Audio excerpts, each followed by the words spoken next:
There's not significant evidence that is a major concern, given the rate of migration across the border. We're not seeing that as a concern. But if we're going to secure our borders, yes, let's make sure we secure it in all aspects. I don't see that as a specific threat to Canada or a specific concern that's borne out in the evidence.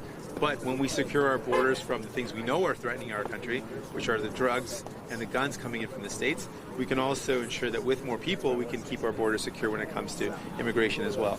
But let's not fall prey to Trump's misinformation.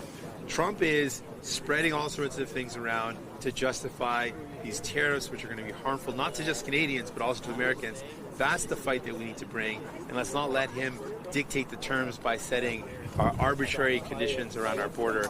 Let's be ready to fight back to protect our country. Does a plan to deal with tariffs need to include maybe possibly bailouts for businesses who would be affected, supports for workers?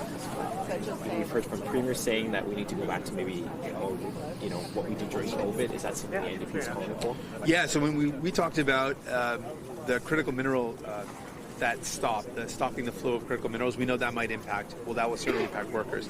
And any of the blowback of this trade war should not fall on the shoulders of workers. So we need to put in place supports for them. So I've said I will have the back of workers, and I'll ensure that is heard by the government, that in anything we do, whatever our response is, we need to have a clear response plan with escalating retaliatory tariffs. But in that, we also need to have a plan for the workers that are going to be impacted.